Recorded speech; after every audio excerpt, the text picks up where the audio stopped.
Excuse me, I had to remove the attempted censorship of my First Amendment right. Something that we should all be mindful of. There are actually some people who are trying to undermine your basic God-given rights.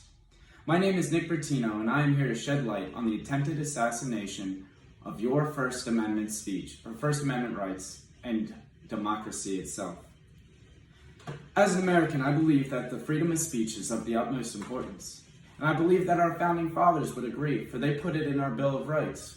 Not only did they do that, but they actually put it in there first, making sure that you and I would see it and realize its importance.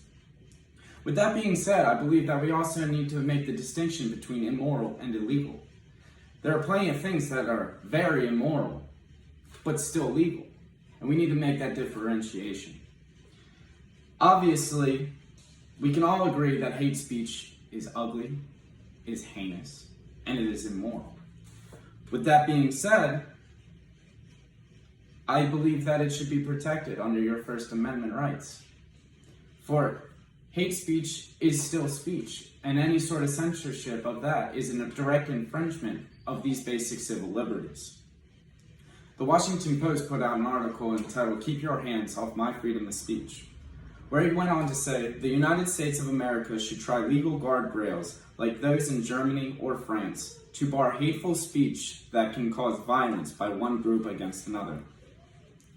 To put that in perspective and to put that into context, after World War II, our European counterparts decided to ban hate speech on a federal level.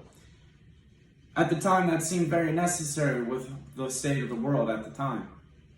However, being over 80 years removed from said war, we can see that it just doesn't work. Banning this speech on a federal level, it doesn't work for a number of reasons. For starters, there are immoral people everywhere in the world. Just because we make something illegal doesn't mean they won't do it. We've made drugs illegal, yet there's plenty of people that do drugs, even though it's illegal. So there are plenty of people like that out there in the world. And not only that, but the freedom of speech is a God-given right, not a government-given right. And I think people need to understand that as well. There's an article called "Cancel Culture is Undermining Learning and Harming Students" by Thomas Ullman, where he says that his school is discussing the removal of Huckleberry Finn for the use of the N-word. Now, unfortunately, removing these literary works of art, we are also removing the teacher, who in this case would be Mark Twain. And he is one of the pivotal 20th century authors who shed light on the racism of the South and the racism in this country. Mr. Ullman goes on in this article to say, by removing the adventures of Huckleberry Finn from our schools, we lose one of the most influential anti-racist books of all time. Continually canceling old figures as we update our definition of woke and PC will lead to the obliteration of the most important works as a species. Now, I couldn't agree with Mr. Ullman anymore. Now, where do we draw the line for our students, our next generation of this country? Shakespeare, Aristotle. Unfortunately, they also have targets on their back because of what they did back in the day, where what they did was deemed okay. It's not deemed okay now, but unfortunately, we do not live in that time. So we are viewing them from today's lens, which I believe is wrong. Not only that, we aren't letting our students learn from them. Why not?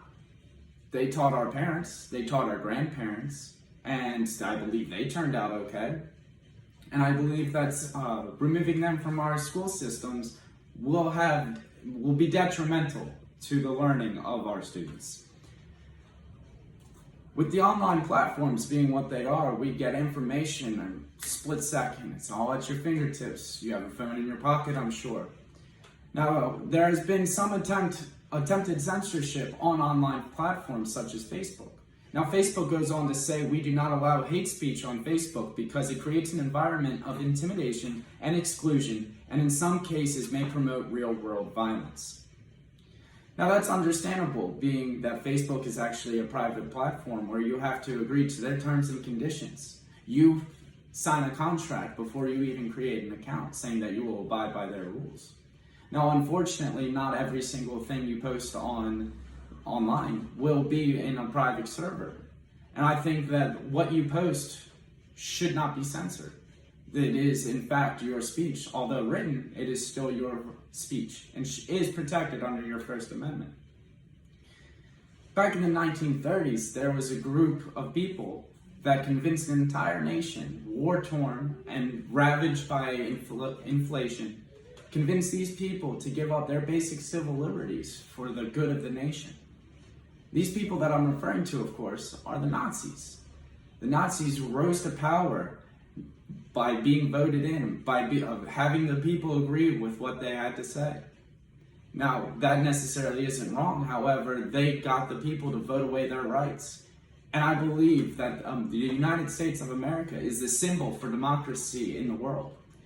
If we start giving up our basic civil rights, such as the freedom of speech, even at a minuscule level, such as banning great works of art in our school systems, where do we draw the line?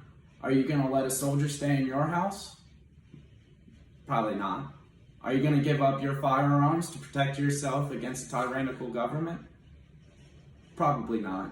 So why are you going to give up your freedom of speech? We can all agree that hate speech is vile, heinous, it is ugly, it is immoral.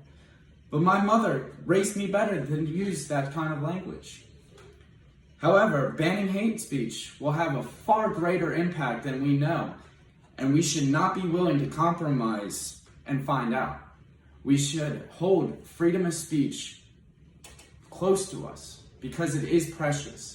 It is a God-given right, and we should protect it as such.